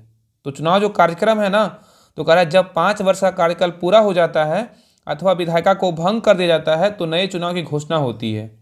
नेक्स्ट है संविधान का यह उल्लेख करता है कि भंग लोकसभा के अंतिम सत्र तथा नई लोकसभा के गठन के बीच 6 माह से अधिक का अंतराल जो है ना नहीं होगा, इसलिए चुनाव इसी के बीच करा लेना होगा। नेक्स्ट है, आमतौर पर निर्वाचन आयोग चुनाव प्रक्रिया की शुरुआत के कुछ सप्ताह पहले एक संवाददाता सम्मेलन में चुनाव की घोषणा करता है, याद रखिएगा। नेक्स्ट कह रहा है कि लोक प्रतिनिधित्व अधिनियम 1951 के प्रावधानों के तहत चुनाव की अधिसूचना लोकसभा एवं राज्यसभा के लिए राष्ट्रपति तथा विधानसभा एवं विधान परिषद के लिए संबंधित राज्य संघ राज्य क्षेत्र का राज्यपाल प्रशासक निर्वाचन आयोग की अनुशंसा पर क्या करता है, जारी करता है। तो यहाँ पे कह रहा है कि लोक प्रतिनिधित्व अधिनियम 1951 के प्रावधानों के तहत चुनाव की अधिसूचना लोकसभा एवं राज्यसभा के लिए राष्ट्रपति तथा विधानसभा विधान परिषद के लिए संबंधित राज्य और संघ राज्य क्षेत्र का राज्यपाल प्रशासक निर्वाचन आयोग की अनुशंसा पर जारी करता है। ठीक है। नेक्स्ट है, जबकि चुनाव के विभिन्न चरणों संबंधी विस्तृत अधिसूचनाएं निर्वाचन आयोग द्वारा जो है ना जारी की जाती है। ठीक है। नेक्स्ट है, आदर्श चुनाव आचार संहिता। आदर्श चुनाव आचार संहिता क्या होता है? Model code of conduct. मतलब आदर्श चुनाव आचार संहिता क्या होता है? तो कह रहा है चुनाव के घोषणा के बाद उम्मीदवार एवं राजनीतिक दलों पर चुनाव आचार संहिता तत्काल लागू हो जाती है। तो कह रहा है कि चुनाव के घोषणा के बाद उम्मीदवार एवं राजनीतिक दलों पर चुनाव आचार संहिता तत्काल लागू हो जाती है और आचार संहिता में ऐसे मार्ग निर्देश दिए हुए हैं कि राजनीतिक दलों तथा उम्मीदवारों को चुनाव प्रचार के दौरान किसी प्रकार का व्यवहार करना चाहिए। ठीक है। किस प्रकार का मतलब व्यवहार जो है ना करना चाहिए, ये सब जो है ना आचार संहिता में लागू होता है। ठीक है। आगे कह रहा है आचार संहिता केंद्र अथवा राज्य में सत्तारूढ़ दल के लिए भी मार्ग निर्देश तय करती है, जिससे यह सुनिश्चित किया जा सके कि चुनाव बराबरी के आधार पर जो है लड़ा गया है। नेक्स्ट है, आदर्श आचार संहिता संविधान द्वारा निर्मित नहीं है, बल्कि यह चुनाव आयोग द्वारा राजनीतिक दलों की सहमति से विकसित किया गया है तथा यह उन पर जो है ना शिक्षक से पूछे। ठीक है। नेक्स्ट है, चुनाव की तिथियों की घोषणा संबंधित प्रेस विज्ञप्ति जारी होने के समय से लागू होती है आचार संहिता तथा चुनाव पूरे होने तक क्या होता है, प्रभावी रहती है। नेक्स्ट है, उम्मीदवारों द्वारा शपथ ग्रहण क्या होता है? तो कह रहा किसी भी उम्मीदवार के लिए निर्वाचन आयोग द्वारा अधिकृत अधिकारी के समक्ष शपथ लेनी पड़ती है और मुख्य चुनाव अधिकारी तथा सहायक चुनाव अधिकारी को चुनाव आयोग द्वारा इस उद्देश्य के लिए जो है अधिकृत किए जाते हैं। ठीक है। आगे देखिए, आगे कह रहा है ऐसे उम्मीदवारों के लिए दो बंदी हो अथवा जिन्हें निरुद्ध किया गया हो संबंधित कारा अध्यक्ष अथवा अवरोधन शिविर के समादेश को शपथ ग्रहण के अधिक जो है ना किया जाता है। तो कह रहा है ऐसे उम्मीदवारों के लिए दो बंदी हो, मतलब ऐसे उम्मीदवारों के लिए जो बंदी हो अथवा जिन्हें निरुद्ध किया गया हो संबंधित कारा अधीक्षक अथवा अवरोधक शिविर के समादेश को शपथ ग्रहण को अधिकृत किया जाता है। ठीक है। नेक्स्ट पॉइंट है कि ऐसे उम्मीदवारों कह रहा है कि ऐसे उम्मीदवारों के लिए जो अस्पताल में हो और बीमार हो तब अस्पताल के प्रभावी चिकित्सा अधीक्षक अथवा चिकित्सा अधिकारी को इसके लिए जो है ना अधिकृत किया जा सकता है, याद रखिएगा। तो कह रहा है ऐसे उम्मीदवारों के लिए जो कि अस्पताल में हो और बीमार हो तब अस्पताल के प्रभारी चिकित्सा अधीक्षक अथवा चिकित्सा अधिकारी को जो है ना इसके लिए क्या किया जाता है, अधिकृत किया जाता है। ठीक है। नेक्स्ट पॉइंट ये कह रहा है कि यदि कोई उम्मीदवार भारत के बाहर हो तब भारत के राजदूत अथवा उच्चायुक्त अथवा उनके द्वारा अधिकृत राजनयिक जो है ना कौंसलर के समक्ष शपथ ली जाती है। तो कह रहा है यदि कोई उम्मीदवार भारत के बाहर हो तब भारत के राजदूत अथवा उच्चायुक्त अथवा उनके द्वारा अधिकृत राजनयिक कौंसलर के समक्ष जो है ना शपथ ली जाती है। ठीक है। नेक्स्ट पॉइंट है चुनाव प्रचार। चुनाव प्रचार जो है ना क्या होता है? तो कह रहा औपचारिक चुनाव प्रचार उम्मीदवारों की सूची प्रकाशन से मतदान समाप्त होने के 48 घंटे पूर्व कम से कम 2 सप्ताह चलता है। ठीक है। तो कह रहा है ना कि चुनाव प्रचार क्या होता है? तो औपचारिक चुनाव प्रचार उम्मीदवारों की सूची के प्रकाशन से मतदान समाप्त होने के 48 घंटे पूर्व कम से कम जो है ना 2 सप्ताह चलता है। ठीक है। नेक्स्ट है चुनाव प्रचार के दौरान चुनाव लड़ने वाले उम्मीदवारों तथा राजनीतिक दलों से यह अपेक्षा की जाती है कि निर्वाचन आयोग द्वारा राजनीतिक दलों की आम सहमति के आधार पर तैयार की गई है और आचार संहिता का वे पालन करेंगे। ठीक है, याद रखिएगा। आज जो है ना चुनाव आयोग का पूरा कॉन्सेप्टिंग क्लियर हो जाएगा, कैसे चुनाव होता है पूरा जो है ना। अगर नेता बनना है तो पूरा इसको जो है ना अच्छे से पढ़ लीजिए, कैसे कैसे क्या होता है सारा जानकारी आपको मिल जाएगा। या तो नेता बनना है या तो दरोगा बनना है, एकदम आज जो है ना चुनाव आयोग का कॉन्सेप्ट ही पूरा क्लियर हो जाएगा। चलिए नेक्स्ट देखिए, कह रहा है चुनाव याचिका जो है ना क्या होता है, कह रहा है कोई भी चुनावकर्ता अथवा उम्मीदवार चुनाव याचिका दायर कर सकता है यदि उसे यह विश्वास हो कि चुनाव में जो है ना कदाचार हुआ है। ठीक है, तो कह रहा है कोई भी चुनावकर्ता अथवा उम्मीदवार चुनाव याचिका दायर कर सकता है यदि उसे लगता है, मतलब विश्वास होता है कि चुनाव में क्या हुआ, कदाचार हुआ है। ठीक है, नेक्स्ट कह रहा है कि चुनाव याचिका एक समान सिविल याचिका नहीं होती है, बल्कि इसमें पूरा चुनाव जो है ना क्षेत्र संलग्न होता है। ठीक है, नेक्स्ट कह रहा है कि चुनाव याचिका की संबंधित राज्य के उच्च न्यायालय में सुनवाई होती है। यदि शिकायत सही पाई गई तो पूरे निर्वाचन क्षेत्र में दोबारा चुनाव कराए जा सकते हैं। तो कह रहा है ना कि चुनाव याचिका की संबंधित राज्य के उच्च न्यायालय में सुनवाई होती है। यदि शिकायत सही पाई गई तो पूरे निर्वाचन क्षेत्र में दोबारा चुनाव कराए जा सकते हैं। ठीक है, नेक्स्ट देखिए, चुनाव लड़ने से जो संबंधित जो शर्तें हैं ना वो क्या होता है, चुनाव लड़ने संबंधित जो शर्तें होता है वो क्या होता है। देखिए पहला पॉइंट क्या कह रहा है कि मतदान करना या चुनाव लड़ना क्या है, संवैधानिक अधिकार है, याद रखिएगा। मतलब मतदान करना या चुनाव लड़ना ये क्या है, तो वैधानिक अधिकार है। ठीक है, नेक्स्ट है लोक प्रतिनिधित्व अधिनियम 1951 से 1996 में हुए संशोधन के तहत धारा 333 के 7 में यह प्रावधान किया गया है कि कोई प्रत्याशी किसी आम चुनाव अथवा साथ साथ कराए गए 2 या अधिक सीटों का उपचुनाव में 2 से अधिक क्षेत्रों के चुनाव जो है ना नहीं लड़ सकता है। ठीक है, तो यहाँ पे मेन पॉइंट देखिए, याद रखिएगा कि लोक प्रतिनिधित्व अधिनियम 1951 से 1996 में संशोधन के तहत बोल रहा है कि धारा 33 के 7 में यह प्रावधान किया गया है कि कोई प्रत्याशी किसी आम चुनाव अथवा साथ साथ कराए गए 2 या अधिक सीटों के उपचुनाव में 2 से अधिक क्षेत्रों से चुनाव नहीं लड़ सकता है। ठीक है, नेक्स्ट देखिए, आगे कह रहा है अर्थात एक साथ हो रहे आम चुनाव या उपचुनाव में कोई उम्मीदवार लोकसभा या विधानसभा की 2 से अधिक सीटों से चुनाव नहीं लड़ सकता है। तो यहाँ पे कह रहा है कि अर्थात एक साथ हो रहे आम चुनाव या क्या है, तो उपचुनाव में कोई उम्मीदवार लोकसभा या विधानसभा की 2 से अधिक सीटों से चुनाव नहीं लड़ सकता, याद रखिएगा। ठीक है, नेक्स्ट कह रहा है ऐसा ही प्रतिबंध राज्यसभा और राज्य के विधान परिषदों के द्विवार्षिक या उपचुनाव पर क्या होता है, लागू होता है।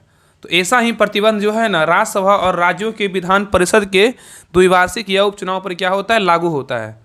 नेक्स्ट है, ध्यान रखिएगा मेन पॉइंट क्या है, तो कह रहा चौधरी देवीलाल ने 1991 के लोकसभा चुनाव में रोहतक, सीकर और फिरोजपुर के निर्वाचन क्षेत्रों से चुनाव लड़ा था, परंतु वे तीनों सीटें से जो है ना पराजित हुए थे, मतलब जो है ना हार गए थे। ठीक है, ये एक्सेप्शन में दिया हुआ, याद रखिएगा।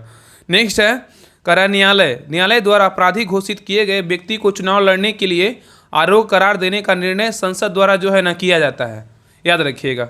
नेक्स्ट है लोक प्रतिनिधित्व अधिनियम 1991 की धारा 8 के 3 के अनुसार यदि किसी व्यक्ति को न्यायालय द्वारा अपराधी जो है ना करार देते हुए 2 वर्ष या अधिक की सजा सुनाई गई है तो वह सजा जो है ना सजा के दौरान तथा उसके पश्चात जो है ना अगले 6 वर्षों की अवधि के लिए सदन की सदस्यता तथा चुनाव लड़ने के लिए क्या है, अयोग्य हो जाता है, याद रखिएगा। नेक्स्ट पॉइंट कह रहा है कि इसके अतिरिक्त इस अधिनियम की धारा 8 के 1 के तहत वर्णित विशिष्ट अपराधों के दोषसिद्धि के कोई व्यक्ति मात्र जुर्माना होने पर भी 6 वर्षों की अवधि हेतु तथा कोई भी सजा होने पर सजा के दौरान तथा उसके बाद 6 वर्षों की अवधि हेतु सदन की सदस्यता तथा चुनाव लड़ने की जो है ना अयोग्य हो जाता है। ठीक है, अयोग्य हो जाता है।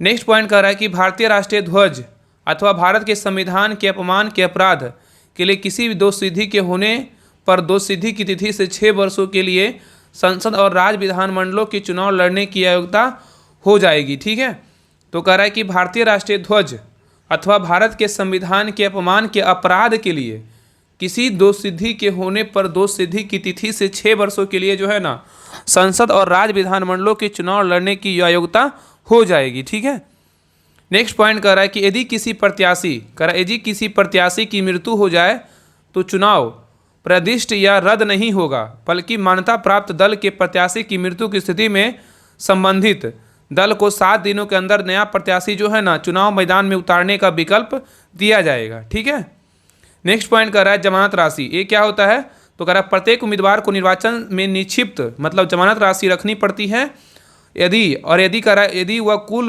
पड़े वैध मतों का न्यूनतम जो है ना 1/6 मत नहीं प्राप्त करता है तो यह राशि खो बैठता है। इसी को जमानत जब्त कहा जाता है, याद रखिएगा। नेक्स्ट है, यदि चुनाव लड़ने वाले प्रत्याशी की संख्या काफ़ी अधिक हो तो करा यदि चुनाव लड़ने वाले प्रत्याशी की संख्या काफ़ी अधिक हो तो ऐसा संभव हो सकता है कि उम्मीदवार की जमानत राशि जब्त हो जाए, भले ही वह हारे या क्या है जीते। ठीक है। नेक्स्ट है आम चुनाव। आम चुनाव, उपचुनाव और मध्यवर्ती चुनाव, ये क्या होता है? तो कह रहा है आम चुनाव के बारे में पहले क्या कर रहा है, कह रहा है समानता लोकसभा या विधानसभा के कार्यकाल पूरा होने के बाद करवाया जाता है।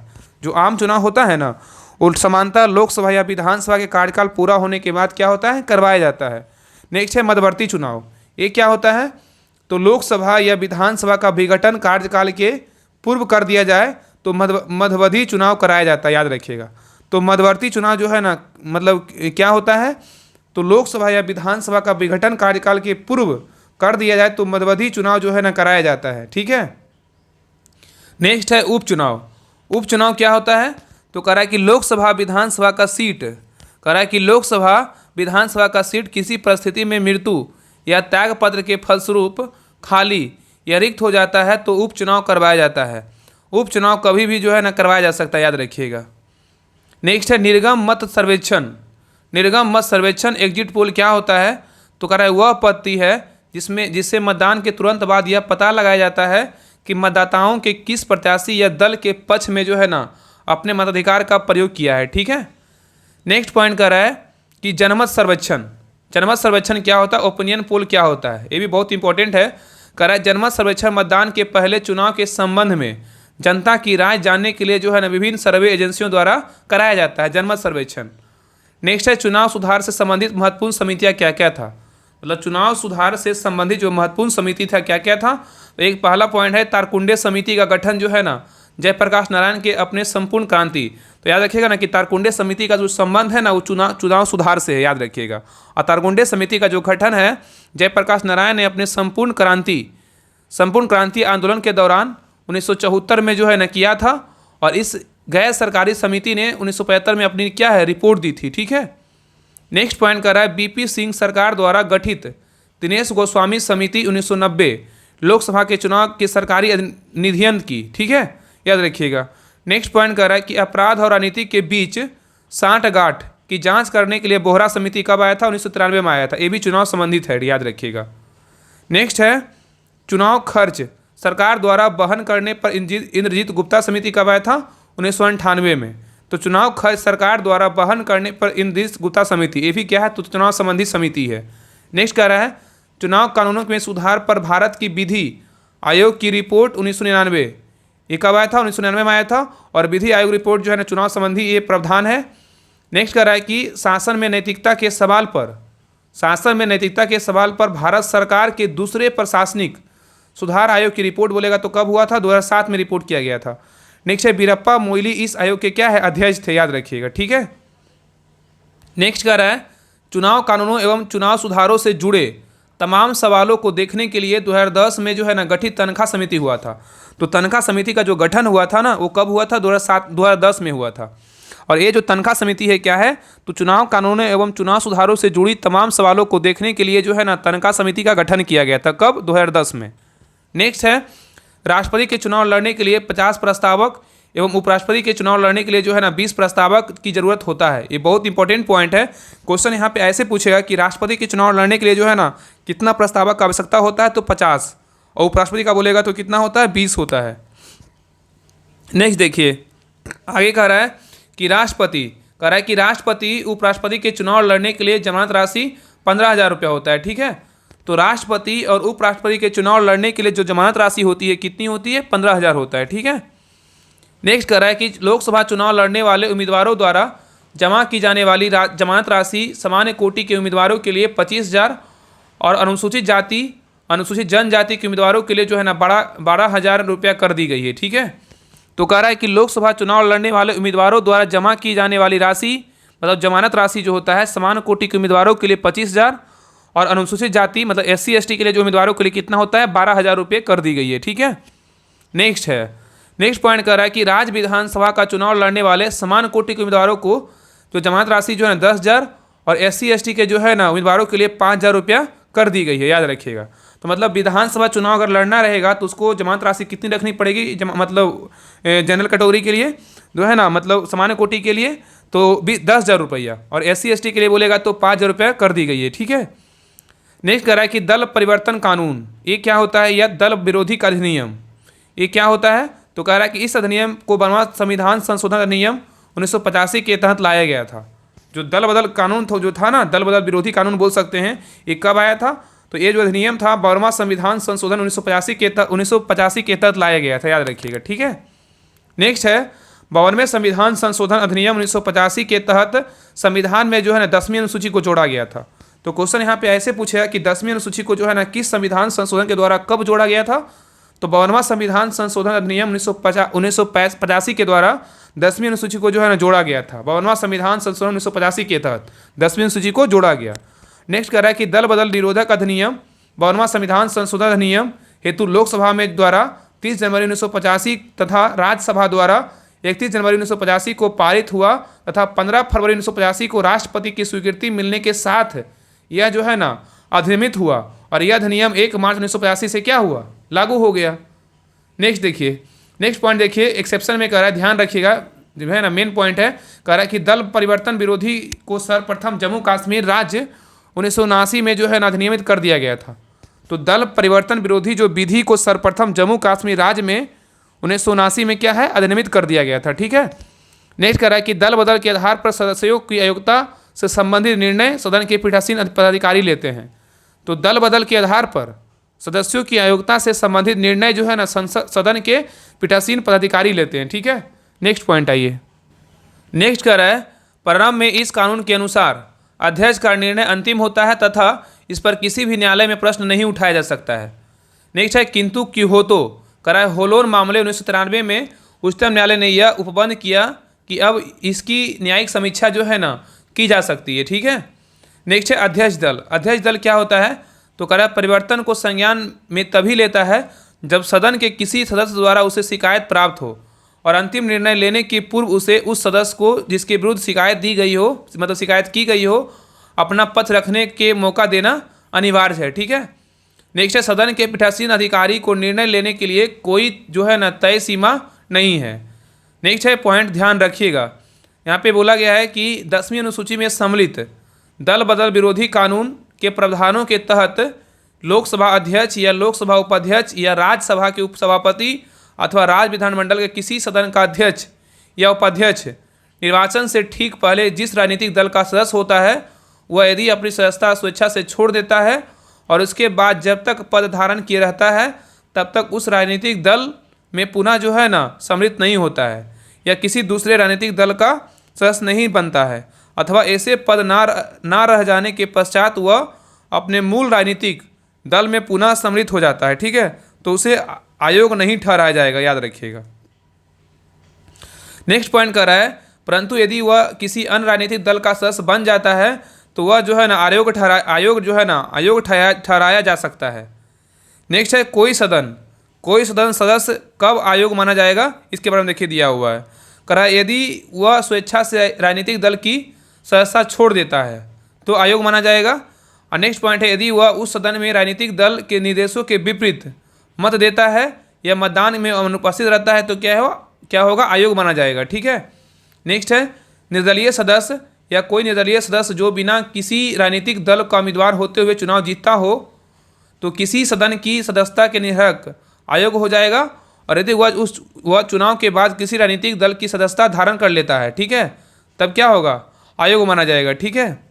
नेक्स्ट देखिए, नेक्स्ट कह रहा है कि नामनिर्देशित या मनोनीत सदस्य, कह रहा है किसी सदन का निर्देशित सदस्य उस सदन की सदस्यता के आयोग हो जाएगा यदि वह उस सदन में अपना स्थान ग्रहण करने के 6 माह बाद किसी राजनीतिक दल की सदस्यता ग्रहण कर लेता है। हालांकि यह चाहे तो 6 महीना के भीतर किसी राजनीतिक दल का सदस्य बन सकता है, ठीक है। नेक्स्ट क्वेश्चन पे, नेक्स्ट देखिए पॉइंट पे आइए। करा उपयुक्त उपबंधों से स्पष्ट है कि कोई सदस्य जो किसी दल के टिकट पर चुना गया हो, करा उपयुक्त उपबंधों से स्पष्ट है कि कोई सदस्य जो किसी दल के टिकट पर चुना गया हो तो उस दल का सदस्य बने रहना चाहिए तथा दल के निर्देशों का पालन करना चाहिए, ठीक है। नेक्स्ट देखिए, आगे कह रहा है 51वां संविधान संशोधन अधिनियम 2003 के तहत क्या किया गया था? तो 52वें संविधान संशोधन अधिनियम 1985 की कमियों को इसके माध्यम से दूर किया गया। ठीक है। और किसी राजनीतिक दल के अगर 2/3 सदस्य किसी दूसरे दल को ज्वाइन करते हैं तो उनकी सदस्यता बरकरार रहेगा, जबकि इससे कम सदस्य दूसरे दल में को ज्वाइन करते हैं तो इन सभी सदस्यों की सदस्यता जो है ना समाप्त हो जाएगी, याद रखिएगा। नेक्स्ट कह रहा है कि दल बदलू को मंत्री पद नहीं दिया जाएगा। ठीक है, दल बदलू को जो है ना मंत्री पद नहीं दिया जाएगा। नेक्स्ट है केंद्र में प्रधानमंत्री सहित संपूर्ण मंत्रिपरिषद का आकार लोकसभा की कुल सदस्य संख्या के 15% से अधिक नहीं लेगा, अनुच्छेद 75 के तहत, याद रखिएगा। तो कह रहा है ना कि केंद्र में प्रधानमंत्री सहित संपूर्ण मंत्रिपरिषद का आकार लोकसभा की कुल सदस्य संख्या के 15% से अधिक नहीं लेगा। ये किस अनुच्छेद में वर्णन किया गया है? इसका वर्णन जो है अनुच्छेद 75 में किया गया है। ठीक है, नेक्स्ट पॉइंट पे आइए।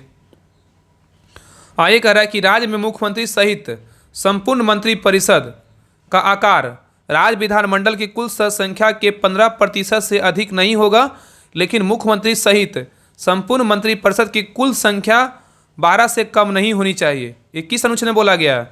अनुच्छेद 164 में बोला गया, याद रखिएगा। तो कह रहा है कि राज्य में मुख्यमंत्री सहित संपूर्ण मंत्रिपरिषद का आकार राज्य विधानमंडल की कुल सदस्य संख्या के 15% से अधिक नहीं होगा, लेकिन मुख्यमंत्री सहित संपूर्ण मंत्रिपरिषद की कुल संख्या 12 से कम नहीं होनी चाहिए, अनुच्छेद 164 के तहत। नेक्स्ट है दबाव समूह। कह रहा है कि दबाव समूह जो है ना, शब्द का उद्भव संयुक्त राज्य अमेरिका से हुआ है, याद रखिएगा। और दबाव समूह उन लोगों का समूह होता है जो सक्रिय रूप से संगठित है और अपने हितों को बढ़ावा देते हैं और उनकी प्रतिरक्षा करते हैं कि यह जैसा कहा गया है कि सरकार पर दबाव बनाकर लोकनीति को बदलने की कोशिश है। ठीक है। नेक्स्ट है दबाव समूहों को हितैषी समूह या हितार समूह कहा जाता है। ये राजनीतिक दलों से भिन्न होते हैं और ये ना चुनाव में भाग लेते हैं और ना ही राजनीतिक शक्तियों की हथियाने की कोशिश करते हैं। नेक्स्ट है दबाव समूह अपने उद्देश्यों की पूर्ति के लिए 3 तकनीकी का सहारा लेते हैं। ठीक है। पहला क्या होता है? नियुक्तिकरण, दूसरा होता है लॉबिंग और तीसरा होता है प्रचार व्यवस्था होता है। नियुक्तिकरण क्या होता है?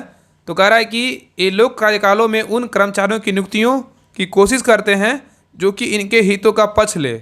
इस तकनीक को नियुक्तिकरण जो है ना कहा जाता है। ठीक है। नेक्स्ट कह रहा है लॉबिंग क्या है?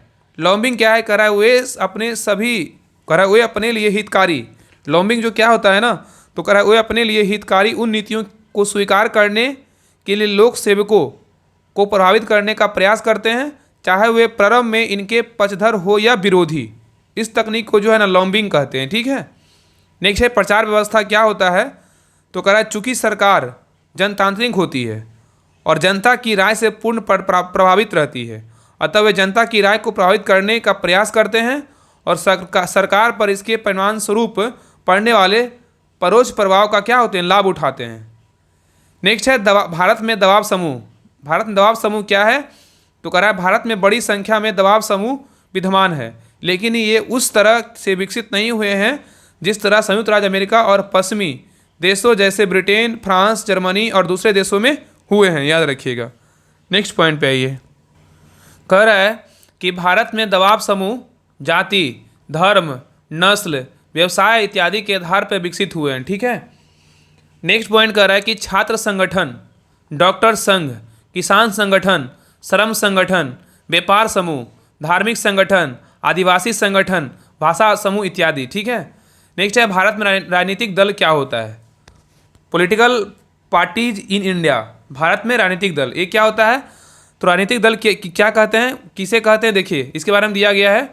कह रहा है कि राजनीतिक दल वे स्वैच्छिक संगठन अथवा लोगों के वे संगठित समूह होते हैं जो समान दृष्टिकोण रखते हैं तथा जो संविधान के प्रावधानों के अनुरूप राष्ट्रों को आगे बढ़ाने के लिए राजनीतिक शक्ति का प्राप्त करने की कोशिश करते हैं। ठीक है। नेक्स्ट है राजनीतिक दलों को अपने स्वयं के मानक को स्थापित करने की स्वतंत्रता होती है। ठीक है। नेक्स्ट है दबाव समूह के विपरीत यह चुनाव में भाग लेते हैं एवं राजनीतिक सत्ता प्राप्त करने का प्रयास करते हैं। नेक्स्ट है राजनीतिक दलों का उनकी विचारधारा के आधार पर वर्गीकरण करते हैं। कह रहा कि राजनीतिक दलों का उनकी विचारधारा के आधार पर वर्गीकरण करते हुए राजनीतिक वैज्ञानिकों को सुधारवादी दलों को बाईं ओर, उदारवादी दलों को मध्य में और प्रतिक्रियावादी दलों को रूढ़वादी दलों में दाईं ओर रखा है। ठीक है। नेक्स्ट है, दूसरे शब्दों में इन्हें वाम दल, केंद्रीय दल तथा दक्षिणीपंथी दल कहा जाता है। ठीक है। नेक्स्ट है, भारत में सीपीआई तथा सीपीआईएम वाम दलों के उदाहरण है और कांग्रेस पंथी केंद्रीय दल तथा भाजपा दक्षिणीपंथी दल के जो है ना उदाहरण है। नेक्स्ट पॉइंट कर रहा है, रूढ़िवादी दल या प्रतिक्रियावादी दल क्या होता है। ये पुरानी जो है ना सामाजिक, आर्थिक तथा राजनीतिक संस्थाओं से चिपके रहना चाहते हैं और ये यथास्थिति में विश्वास रखते हैं। ठीक है। एग्जाम्पल में क्या है, बीजेपी। नेक्स्ट क्वेश्चन पे, नेक्स्ट देखिए पॉइंट कह रहा है उदारवादी दल। यहाँ पे क्या है ना कि लास्ट में जो है ना पॉलिटी का जो क्वेश्चन दिया हुआ है सारा में जो है ना डिटेल पूरा दिया हुआ है। मतलब लगभग समझ लीजिए कि पॉलिटी क्वेश्चन ना यहाँ पे अगर 10 क्वेश्चन है तो 10 में कम से कम जो है ना कम से कम 15-20 पेज में डिटेल दिया हुआ है। तो इधर जो है ना आपको लॉन्ग डिटेल मिलेगा देखने को, और क्वेश्चन ज़्यादा नहीं है, मुश्किल से 5-6 क्वेश्चन है, लेकिन आपको डिटेल जो है ना कम से कम आपको एक क्वेश्चन में कम से कम आपको 7 पेज 6 पेज आपको डिटेल देखने को मिलेगा। इसलिए थोड़ा समय लगेगा, 2-3 क्लास में जो है ना पॉलिटी पूरा खत्म हो जाएगा। इसलिए डिटेल है तो और अच्छी बात है। अगर डिटेल अगर अच्छे से पढ़ते हैं तो आपका जो है ना एग्जाम में कोई क्वेश्चन आपको मिस नहीं होगा। देख रहे हैं अभी मतलब लगभग 1 घंटा से क्लास चल रहा होगा, तो लगभग आपको जो है ना पूरा निर्वाचन आयोग से संबंधित पूरा प्रावधान दिया हुआ है। तो अच्छे से देखिए, यहाँ से जो इस प्रकार जो है ना यहाँ से क्वेश्चन छूटने वाला नहीं है। अगर आ जाएगा एग्जाम में तो यहाँ से क्वेश्चन बिल्कुल नहीं छूटेगा। चलिए नेक्स्ट देखिए, उदारवादी दल जो है ना क्या होता है, तो अगर इनका लक्ष्य विद्यमान संस्थाओं में क्रमिक सुधार करना होता है। एग्जाम्पल में क्या है, तो कांग्रेस है। नेक्स्ट है, सुधारवादी दल क्या होता है, तो अगर इनका उद्देश्य विद्यमान व्यवस्था को हटाकर नई व्यवस्था स्थापित करना होता है। एग्जाम्पल में क्या है, कम्युनिस्ट पार्टी ऑफ इंडिया। ठीक है। नेक्स्ट आइए, कह रहा है दलित व्यवस्था क्या होता है, दलीय व्यवस्था क्या होता है, तो कह रहा है दलीय व्यवस्था जो है राजनीतिक व्यवस्था का अंग है और दलीय व्यवस्था के द्वारा ही लोकतांत्रिक राजनीतिक व्यवस्थाओं में सत्ता का गठन एवं सरकार का संचालन किया जाता है। और आंतरिक दलीय लोकतंत्र राजनीतिक दलों के आंतरिक चुनाव के लिए, कह रहा है कि आंतरिक दलीय लोकतंत्र राजनीतिक दलों के आंतरिक चुनाव के लिए जो है ना प्रयुक्त होता है, जो दल के पदाधिकारियों के चयन हेतु समय समय पर हो। नेक्स्ट है, विश्व में 3 तरह के दल व्यवस्था है, एक दलीय व्यवस्था, 2 दलीय व्यवस्था और तीसरा क्या है, बहुदलीय व्यवस्था। नेक्स्ट है, एक दलीय व्यवस्था क्या होता है, तो एक दलीय व्यवस्था में केवल सत्तारूढ़ दल होता है, इसमें विरोधी दल की व्यवस्था नहीं होता है। ठीक है। नेक्स्ट है, 2 दलीय व्यवस्था क्या होता है, तो कह रहा है यह 2 बड़े दल उपस्थित होते हैं, यहाँ 2 बड़े दल उपस्थित होते हैं। एग्जाम्पल में अमेरिका एवं ब्रिटेन। ठीक है। नेक्स्ट कह रहा है कि अमेरिका में 2 पार्टियों डेमोक्रेटिक एवं रिपब्लिकन है, जबकि ब्रिटेन में कंजर्वेटिव एवं लेबर पार्टी है। ठीक है। तो कह रहा अमेरिका में 2 पार्टियाँ, एक डेमोक्रेटिक है एक रिपब्लिकन है, जबकि ब्रिटेन में एक कंजर्वेटिव है एक क्या है, लेबर पार्टी है। ठीक है। नेक्स्ट है, बहुदलीय व्यवस्था क्या होता है, यह जो है ना अनेक दलों की क्या उपस्थित होता है, यह अनेक दल की उपस्थित होता है। और जैसे भारत, ठीक है, भारत क्या है, बहुदलीय व्यवस्था है। नेक्स्ट कह रहा है कि भारत में बहुदलीय व्यवस्था के दोष क्या है, तो कह रहा है अनेक दल व्यवस्था के बावजूद भारत में एक लंबे समय तक कांग्रेस शासन कर रहा था। तो कह रहा है कि भारत में बहुदलीय व्यवस्था के दोष क्या है, तो अनेक दल व्यवस्था के बावजूद भारत में एक लंबे समय तक कांग्रेस का शासन रहा।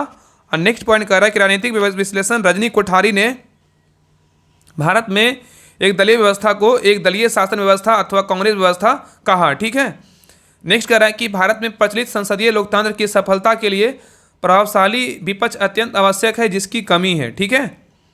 नेक्स्ट है, भारतीय राजनीतिक दलों की दोष क्या है, तो कह रहा है भाजपा तथा 2 समाजवादी दलों मतलब सीपीआई और सीपीआईएम को छोड़कर अन्य किसी दल की कोई स्पष्ट विचारधारा जो है ना नहीं है। ठीक है। नेक्स्ट कह रहा है कि अभी दल कह रहा है अन्य सभी दल एक दूसरे से मिलती जुलती विचारधारा जो है ना रखते हैं। तो यहाँ पे देखिए कह रहा है ना कि भारतीय राजनीतिक दलों की दोष क्या है, तो भाजपा तथा 2 साम्यवादी दलों मतलब सीपीआई और सीपीआईएम को छोड़कर अन्य किसी दल की कोई स्पष्ट विचारधारा जो है ना नहीं है। और अन्य सभी दल एक दूसरे से मिलती जुलती विचारधारा रखते हैं और उनकी नीतियाँ और कार्यक्रमों में काफ़ी जो है ना हद तक जो है ना समानता है। नेक्स्ट पॉइंट कह रहा है कि लगभग सभी दल लोकतंत्र धर्मनिरपेक्षता समाजवाद और गांधीवाद की वकालत करते हैं। तो सभी लगभग जो है ना सभी दल लोकतंत्र धर्मनिरपेक्षता समाजवाद गांधीवाद का वकालत करते हैं। नेक्स्ट कह रहा है कि भारतीय राजनीतिक में दल के विचारधारा के बजाय व्यक्तित्व का महिमा मंडन होता है। नेक्स्ट पॉइंट कह रहा है कि दल अपने घोषणा पत्रों की बजाय अपने नेताओं से पहचाने जाते हैं। नेक्स्ट है पश्चिमी देशों में राजनीतिक दल सामाजिक, आर्थिक व राजनीतिक क्रमों के आधार पर बनते हैं, और दूसरी ओर भारत में अधिक संख्यक दलों का गठन धर्म, जाति, भाषा, सांस्कृतिक तथा नस्ल आदि के नाम पर होता है। नेक्स्ट पॉइंट कर रहा है उदाहरण के लिए शिवसेना, मुस्लिम league, Hindu Mahasabha, Akali Dal, Muslim Majlis, Bahujan Samaj party, Republican party of India, Gorkha league इत्यादि। ठीक है, नेक्स्ट पॉइंट पे आइए। कह रहा है कि ये दल सांप्रदायिक अथवा सांप्रदायिक तथा क्षेत्रीय हितों को बढ़ावा देने के लिए कार्य करते हैं और इस कारण सार्वजनिक एवं देश हितों की अनदेखी करते हैं। नेक्स्ट पॉइंट कह रहा है कि भारत की दलीय व्यवस्था एक दूसरा प्रमुख जो है ना लक्षण राज्य स्तरीय दलों क्षेत्रीयों का उदय, उनकी बढ़ती भूमिका है, याद रखिएगा। ठीक है, नेक्स्ट है जैसे कह रहा है कि उड़ीसा में बीजेडी और आंध्र प्रदेश में तेलुगु देशम पार्टी, तमिलनाडु में डीएमके और या AIEADMK, ठीक है, AIEADMK, और पंजाब में अकाली दल, असम में असम गण परिषद, जम्मू कश्मीर में नेशनल कॉन्फ्रेंस और बिहार में जनता दल यूनाइटेड और राष्ट्रीय जनता दल आदि है। ठीक है, नहीं देखिए कह रहा है प्रारंभ में वे क्षेत्रीय राजनीति तक की ही सीमित थे, किंतु कुछ समय से केंद्र में साझा सरकारों के कारण राष्ट्रीय स्तर पर इनकी भूमिका महत्वपूर्ण हो गई। ठीक है, नेक्स्ट पॉइंट देखिए, कह रहा है जो राजनीतिक दल चुनाव लड़ना चाहते हैं उन्हें चुनाव आयोग के पास निबंधन कराना होता है। नेक्स्ट है लोक प्रतिनिधित्व अधिनियम 1951 राजनीतिक दलों के पंजीकरण का प्रावधान करता है, याद रखिएगा। नेक्स्ट कह रहा है कि राजनीतिक दलों का पंजीकरण निर्वाचन आयोग करता है। ठीक है, राजनीतिक दलों का पंजीकरण जो है कौन करता है? निर्वाचन आयोग करता है। 52वां संविधान संशोधन अधिनियम 1985 द्वारा राजनीतिक दलों को प्रथम बार 1985 में संवैधानिक मान्यता मिली थी, याद रखिएगा। ठीक है, और आगे कह रहा है यह अधिनियम 1 मार्च 1985 को जो है लागू है। तो कह रहा है 52वां संविधान संशोधन अधिनियम 1985 द्वारा राजनीतिक दलों को प्रथम बार 1985 में संवैधानिक मान्यता मिली और यह अधिनियम 1 मार्च 1985 से लागू है। नेक्स्ट पॉइंट कह रहा है कि भारत के विभिन्न राजनीतिक दलों को राष्ट्रीय या राज्य स्तरीय पार्टी की मान्यता देने का अधिकार निर्वाचन प्रतीक आरक्षण और आवंटन आदेश 1968 के तहत निर्वाचन आयोग को है। ठीक है, याद रखिएगा। नेक्स्ट पॉइंट है कह रहा चुनाव आयोग उन्हें चुनाव में प्रदर्शन के आधार पर राष्ट्रीय दल, राज्य स्तरीय दल या मान्यता प्राप्त निबंध दल के रूप में पहचान देता है। नेक्स्ट है वर्तमान में भारत में 6 राष्ट्रीय दल है, 50 राज्य स्तरीय दल है, जबकि 2500 जो है निबंधित या गैर मान्यता प्राप्त दल है। ठीक है, नेक्स्ट कह रहा है कि राजनीतिक दलों का चुनाव चिन्ह आवंटित करना चुनाव आयोग का जो है ना कार्य है।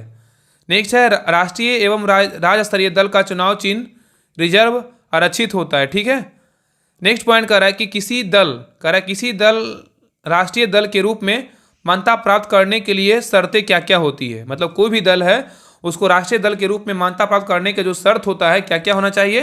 देखिए पहला पॉइंट कह रहा है यदि कोई दल लोकसभा अथवा विधानसभा के आम चुनाव में 4 अथवा अधिक राज्यों में वैध मतों का 6% मत प्राप्त करता है तथा इसके साथ वह किसी राज्य या राज्यों से लोकसभा में 4 सीट प्राप्त करता है, अर्थात 6% मत या +4 लोकसभा सीट, तो क्या हो जाएगा? मतलब जो है ना राष्ट्रीय दल का मतलब मान्यता प्राप्त हो जाएगा। दूसरा पॉइंट कर रहा है कोई दल राष्ट्रीय दल की मान्यता प्राप्त करता है यदि वह लोकसभा में 2% स्थान जीतता है तथा ये सदस्य 3 विभिन्न राज्यों से चुने जाते हैं, अर्थात लोकसभा की जो है ना 2% सीट मतलब 3 विभिन्न राज्य से। ठीक है, नेक्स्ट पॉइंट पे आइए कह रहा है तीसरा पॉइंट कह रहा है कि यदि कोई दल कम से कम 4 राज्यों में राज्य स्तरीय दल के रूप में मान्यता प्राप्त कर रहा हो तो क्या होगा? राष्ट्रीय पार्टी का दर्जा मिल जाएगा। और वर्तमान में जो है ना भारत में कितने राष्ट्रीय दल है? 6 राष्ट्रीय दल है। पहला कौन है? भारतीय राष्ट्रीय कांग्रेस है, जिसका स्थापना कब हुआ था? 1885 में हुआ था और इसका चुनाव चिन्ह क्या है? हाथ का पंजा है, सबको पता है। दूसरा क्या है?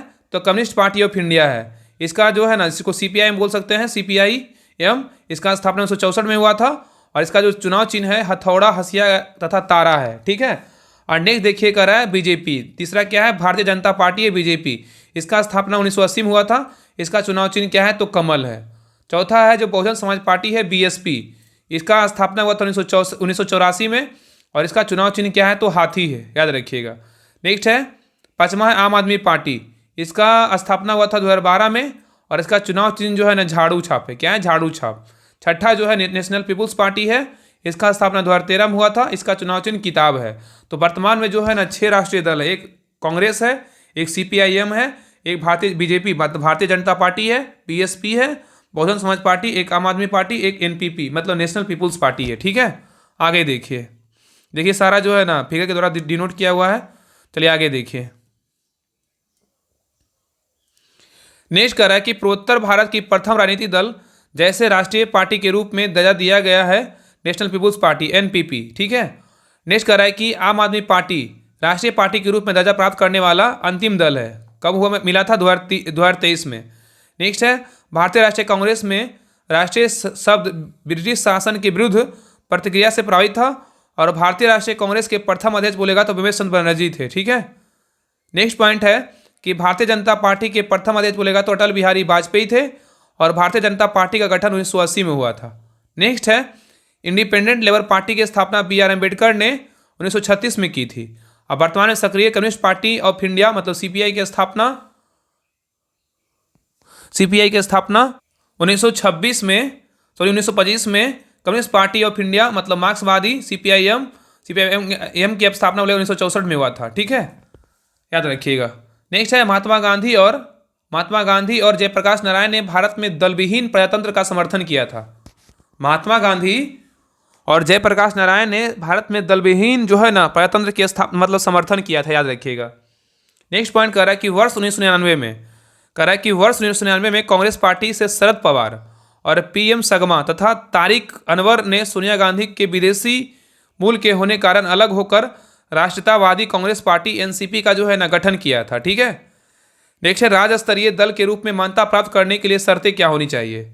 तो पहला शर्त होना चाहिए कि यदि किसी दल ने राज्य की विधानसभा के आम चुनाव में उस राज्य से हुए कुल वैध मतों का 6% प्राप्त किया हो तथा इसके अतिरिक्त उसने संबंधित राज्य से 2 स्थान प्राप्त किया हो। ठीक है, नेक्स्ट पॉइंट है यदि किसी दल ने राज्य की लोकसभा के लिए हुए आम चुनाव में उस राज्य से हुए कुल वैध मतों का 6% प्राप्त करता है तथा इसके अतिरिक्त उसने संबंधित राज्य से लोकसभा की कम से कम 1 सीट जो है ना जीती हो। ठीक है, नेक्स्ट है यदि किसी दल ने राज्य की विधानसभा के कुल स्थानों का 3% या 3 सीटें जो भी ज़्यादा हो प्राप्त किए हो। ठीक है, नेक्स्ट कह रहा है कि यदि प्रत्येक 25 सीटों में से उस दल ने लोकसभा की कम से कम जो है ना सीटें जीती हो।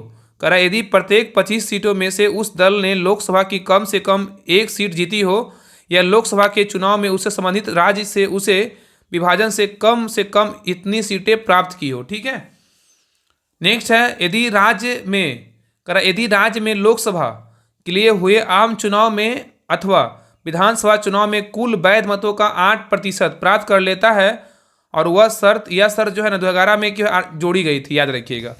तो यहाँ पे कर है ना यदि यह राज्य में लोकसभा के लिए आम चुनाव में अथवा विधानसभा चुनाव में कुल वैध मतों का 8% प्राप्त कर लेता है, और यह शर्त वर्ष 2011 में जोड़ी गई थी। नेक्स्ट है यदि कोई दल 2 लगातार हुए लोकसभा या विधानसभा के चुनाव में इस कंडीशन को फुलफिल नहीं करता है तो उसे राष्ट्रीय या राज्य स्तरीय पार्टी के रूप में मिले दर्जा समाप्त कर दिया जाता है। ठीक है, नेक्स्ट है महत्वपूर्ण अनुच्छेद है। देखिए महत्वपूर्ण अनुच्छेद है, उसके बारे में देखिए। कह रहा है अनुच्छेद 324 में क्या है, तो चुनाव का गठन, निर्वाचनों का अधीक्षण, निर्देशन और नियंत्रण का निर्वाचन आयोग में निहित होना। तो चुनाव आयोग का गठन, निर्वाचनों के अधीक्षण, निर्देशन और नियंत्रण का निर्वाचन आयोग में निहित होना, इसका वर्णन किस अनुच्छेद में, अनुच्छेद 324 में है। नेक्स्ट है धर्म, मूलवंश, जाति या लिंग के आधार पर किसी व्यक्ति का निर्वाचक प्रणाली में सम्मिलित किए जाने के लिए अपात्र ना होना, इसका वर्णन किस अनुच्छेद में है, 325 में है। नेक्स्ट है लोकसभा और राज्य विधानसभाओं के लिए निर्वाचनों का वैश्विक अधिकार के आधार पर होना, इसका वर्णन किस में, अनुच्छेद 326 में है। तो लोकसभा और राज्य की विधानसभाओं के लिए निर्वाचन का वैश्विक अधिकार के आधार पर होना, इसका वर्णन किस में है, अनुच्छेद 326 में है।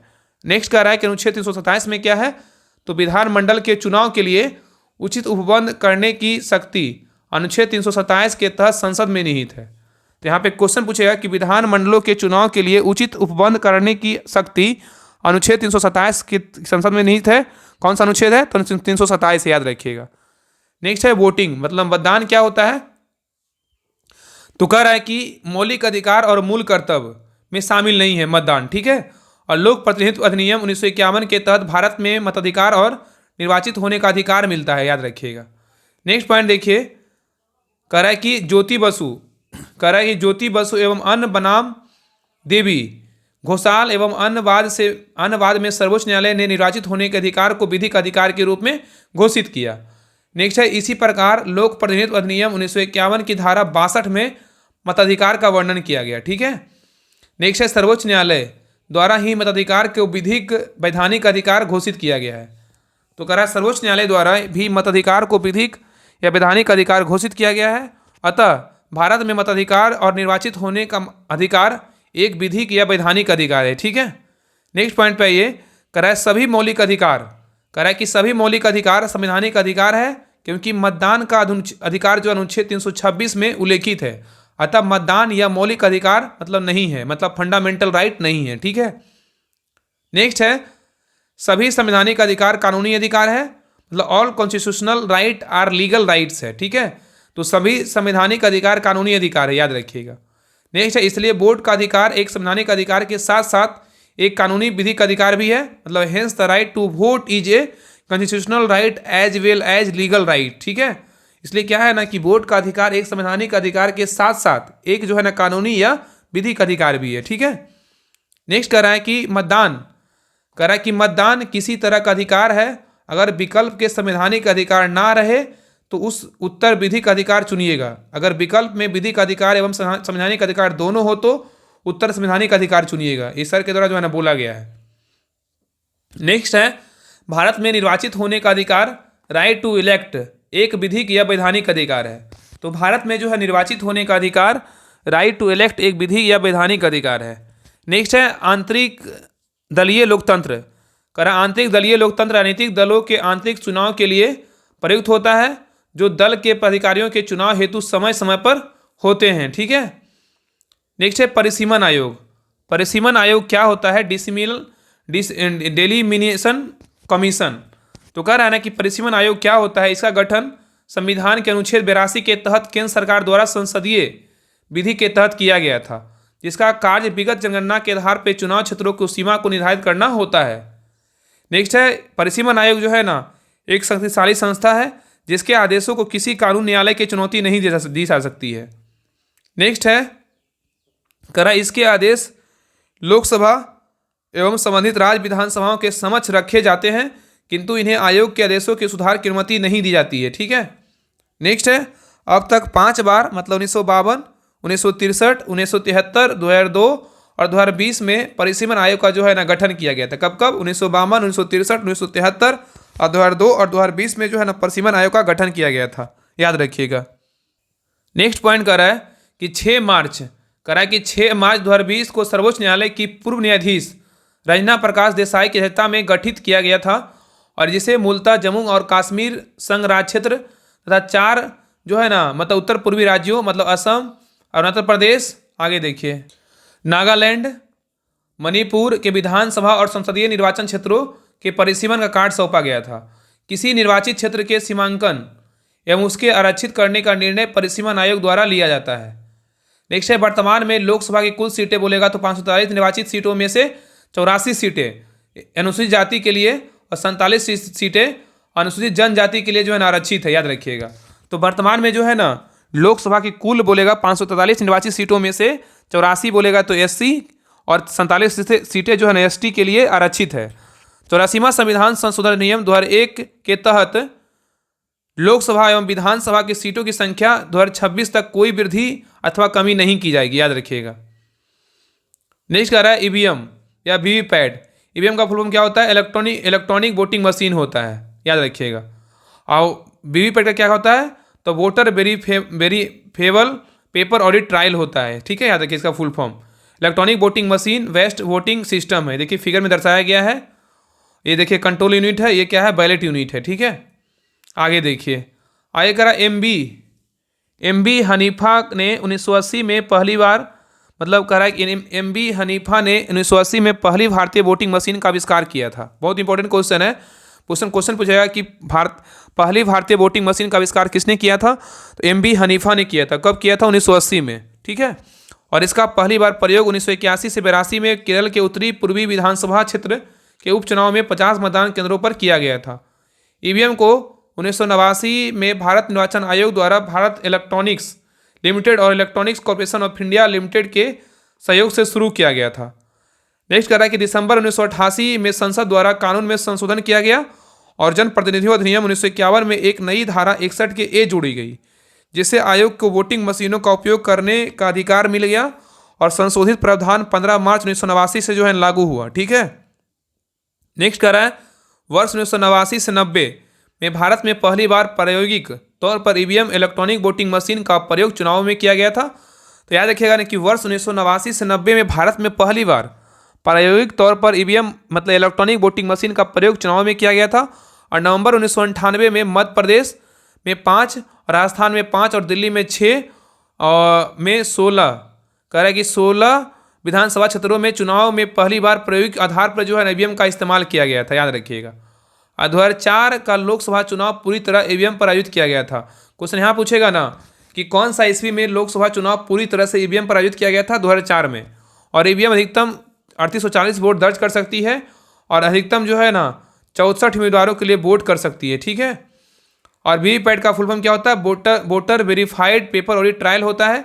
VVPAT VVPAT electronic voting machine EVM से जुड़ी एक स्वतंत्र सत्यापन प्रिंटर मशीन है जो मतदाताओं को यह सत्यापित करने की सुविधा देती है कि उनके वोट सही ढंग से दर्ज किए गए हैं। ठीक है। नेक्स्ट है voter verified paper audit trial. Voter verified paper audit trial VPAT का प्रयोग हो रहा है। वर्तमान समय में मतदान के लिए वीवीपैट युक्त ईवीएम का M2 M3 संस्करण आयोग द्वारा प्रयोग में लाया जा रहा है। ठीक है। नेक्स्ट है भारत में voter verified audit trial VVPAT का पहली बार इस्तेमाल सितंबर 2013 में नागालैंड के नोक्सेन उपचुनाव में किया गया था। बहुत इंपॉर्टेंट क्वेश्चन है।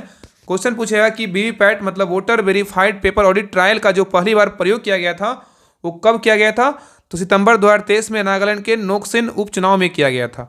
और राष्ट्रीय मतदाता दिवस नेशनल वोटर डे जो है वो कब मनाते हैं? 25 जनवरी को जो है ना मनाया जाता है। याद रखिएगा। नेक्स्ट है भारत के निर्वाचन आयोग की स्थापना के उपलक्ष्य में और लोकतांत्रिक प्रक्रिया में मतदाताओं और चुनाव युवाओं की भागीदारी बढ़ाने के लिए यह दिवस 25 जनवरी 2011 से जो है ना शुरू किया गया था। तो कह रहा है कि भारत के निर्वाचन आयोग की स्थापना के उपलक्ष्य में और लोकतांत्रिक प्रक्रिया में मतदाताओं और युवाओं की भागीदारी बढ़ाने के लिए यह दिवस 25 जनवरी 2011 से जो है ना शुरू किया गया था। ठीक है। याद रखिएगा। नेक्स्ट पॉइंट कर रहा है कि भारत के प्रथम निर्वाचन आयुक्त कौन थे? सुकुमार सेन। जबकि भारत की पहली एकमात्र महिला मुख्य निर्वाचन आयुक्त कौन थी? तो BS रमा देवी थी। ठीक है। ऊपर भी हम लोग चर्चा कर चुके हैं। नेक्स्ट कह रहा है कि संविधान के अनुच्छेद 103 के तहत सांसदों की अयोग्यता निर्भरता संबंधी विवाद का विनिमय राष्ट्रपति निर्वाचन आयोग के परामर्श के अनुसार करता है, जबकि दल परिवर्तन के आधार पर निर्भरता संबंधी प्रश्नों का विनिश्चय संविधान की 10वीं अनुसूची के प्रावधानों के तहत सदन के सभापति अध्यक्ष द्वारा जो है ना किया जाता है। ठीक है। नेक्स्ट कह रहा है कि पार्लियामेंट द्वारा वर्ष 1989 में निर्मित कानून के अनुसार एक नागरिक के वयस्क होने की कानूनी आयु जो है ना 18 वर्ष है। ठीक है। नेक्स्ट कह रहा है कि अनुच्छेद 325 के अनुसार क्या होता है? तो कह रहा है प्रत्येक प्रादेशिक क्षेत्रीय निर्वाचन क्षेत्र के लिए एक साधारण निर्वाचक सूची होगी। ठीक है। और केवल धर्म, मूल वंश, जाति, लिंग या इनमें से किसी आधार पर कोई व्यक्ति ऐसी किसी सूची में शामिल किए जाने के लिए अपात्र नहीं होगा। याद रखिएगा। नेक्स्ट है इसके अतिरिक्त भारत में राजनीतिक दल अपने मानक स्वतः निर्धारित कर सकते हैं। ठीक है। नेक्स्ट पॉइंट पे आइए। नेक्स्ट पॉइंट कह रहा है कि भारत में प्रत्यक्ष और अप्रत्यक्ष दोनों निर्वाचन प्रणाली का प्रयोग किया जाता है। ठीक है। याद रखिएगा। तो भारत में प्रत्यक्ष और अप्रत्यक्ष दोनों निर्वाचन प्रणाली का प्रयोग किया जाता है और लोकसभा और विधानसभा चुनाव के लिए प्रत्यक्ष निर्वाचन प्रणाली का प्रयोग किया जाता है। ठीक है। लोकसभा और विधानसभा चुनाव के लिए जो है ना प्रत्यक्ष निर्वाचन प्रणाली का प्रयोग किया जाता है। नेक्स्ट है जबकि राज्यसभा, विधान परिषद, राष्ट्रपति एवं उपराष्ट्रपति चुनाव के लिए अप्रत्यक्ष निर्वाचन प्रणाली का प्रयोग किया जाता है। ठीक है। तो कह रहा है कि जबकि राज्यसभा, विधान परिषद, राष्ट्रपति एवं उपराष्ट्रपति चुनाव के लिए प्रत्यक्ष निर्वाचन प्रणाली का जो है ना प्रयोग किया जाता है। नेक्स्ट पॉइंट कह रहा है कि लोकसभा एवं विधानसभा चुनाव में first part the post system का प्रयोग किया जाता है। मतलब लोकसभा एवं विधानसभा चुनाव में जो है ना first past the post system का प्रयोग किया जाता है, जिसके अंतर्गत ज़्यादा मत पाने वाले उम्मीदवारों को विजयी घोषित किया जाता है। ठीक है। नेक्स्ट आ रहा है कि जबकि राज्यसभा, विधान परिषद, राष्ट्रपति एवं उपराष्ट्रपति चुनाव में अनुपातिक प्रतिनिधित्व प्रणाली के तहत एकल हस्तांतरणीय मत पत्ती का जो है ना प्रयोग किया जाता है। तो कह रहा है जबकि राज्यसभा, विधान परिषद, राष्ट्रपति एवं उपराष्ट्रपति चुनाव में अनुपातिक प्रतिनिधित्व प्रणाली के तहत एकल हस्तांतरित जो है ना मत पत्ती का प्रयोग किया जाता है। नेक्स्ट है अनुपातिक प्रतिनिधित्व प्रणाली की विशेषता क्या होती है। अनुपातिक प्रतिनिधित्व प्रणाली की विशेषता क्या होती है उसके बारे में जानते हैं। ठीक है। पहला पॉइंट, अनुपातिक प्रतिनिधित्व प्रणाली अल्पसंख्यक के प्रतिनिधित्व की समस्या का कुछ हद तक जो है ना समाधान कर सकती है। ठीक है। नेक्स्ट पॉइंट कह रहा है अनुपातिक प्रतिनिधित्व की प्रणाली निजातीयता, लिंग, हितों और विचारधाराओं पर आधारित सभी प्रकार के समूहों के यथोचित प्रतिनिधित्व को सुलभ बनाती है। नेक्स्ट कह रहा है अनुपातिक प्रतिनिधित्व की व्यवस्था अल्पसंख्यक के प्रतिनिधित्व को निर्वाचक क्रिया प्रणाली के रूप में सुनिश्चित करती है। उस देश में अनुपातिक प्रतिनिधित्व आवश्यक नहीं है जहां द्विदलीय प्रणाली विकसित हुई है। नेक्स्ट कह रहा है कि आंध्र प्रदेश में साम्यवादी दलों ने संयुक्त रूप से भूपोर्तम आंदोलन चलाया था, याद रखिएगा। तो कह रहा है आंध्र प्रदेश में साम्यवादी दलों ने संयुक्त रूप से भूपोर्तम आंदोलन चलाया था। नेक्स्ट पॉइंट कह रहा है कि साम्यवादी दलों का आरोप था कि कांग्रेस सरकार में आने पर गरीबों को भूमि और घरों देने का अपना वादा नहीं निभाया है। ठीक है। तो यहाँ पे कह रहा है ना कि साम्यवादी दलों का जो आरोप था कि कांग्रेस ने सरकार में आने पर गरीबों को भूमि तथा घर देने का अपना वादा नहीं निभाया। ठीक है। नेक्स्ट है साम्यवादी दलों ने भूमि के लिए अपने इस संघर्ष को भूपोर्तम नाम दिया था। ठीक है। नेक्स्ट है व्यापारी वर्ग, अमीर वर्ग भारत में कम्युनिस्ट पार्टी के सामाजिक आधार पर सम्मिलित नहीं है। कम्युनिस्ट पार्टी पूंजीवादी का विरोध करती है, जबकि व्यापारी वर्ग, अमीर वर्ग कहीं ना कहीं पूंजीवादी का समर्थक होता है, अतः यह वर्ग इस पार्टी का सामाजिक आधार नहीं बनाता है। ठीक है।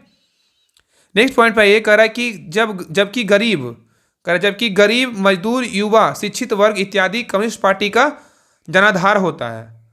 नेक्स्ट है कामराज योजना क्या होता है। तो कह रहा 1963 में कामराज योजना कांग्रेस के तत्कालीन अध्यक्ष के कामराज द्वारा तैयार की गई थी और यह योजना भारतीय राष्ट्रीय कांग्रेस को जीवंत बनाने एवं राष्ट्रीय विकास के योगदान में वृद्धि हेतु तैयार की गई थी। तो कह रहा है ना कि कामराज योजना क्या था। तो 1963 में कामराज योजना कांग्रेस के तत्कालीन अध्यक्ष के कामराज द्वारा तैयार की गई थी 1963 में, और यह योजना भारतीय राष्ट्रीय कांग्रेस को जीवंत बनाने एवं राष्ट्रीय विकास के योगदान में वृद्धि हेतु तैयार की गई थी। आगे देखिए, आगे कह रहा है कि चुनावी बॉन्ड योजना क्या होता है। चुनावी जो बॉन्ड योजना होता है क्या होता है। तो वित्त मंत्री ने वर्ष 2017 से 18 के बजट भाषण में देश में राजनीतिक दलों को मिलने वाली फंडिंग को पारदर्शी बनाने के लिए चुनावी बॉन्ड जारी करने की जो है ना घोषणा की थी। 2 फरवरी 2018 को केंद्र सरकार ने चुनावी बॉन्ड योजना की अधिसूचना जारी की थी। चुनावी बॉन्ड के माध्यम से निर्वाचन आयोग के पास पंजीकृत केवल वही राजनीतिक दल की चंदा से ले सकेंगे जिन्होंने पिछले लोकसभा या विधानसभा चुनाव में कम से कम 1% मत जो है ना प्राप्त किए हों। ठीक है। और चुनावी बॉन्ड जो है ना, चुनावी बॉन्ड जारी होने के बाद 15 दिनों तक क्या होता है, वैध रहता है।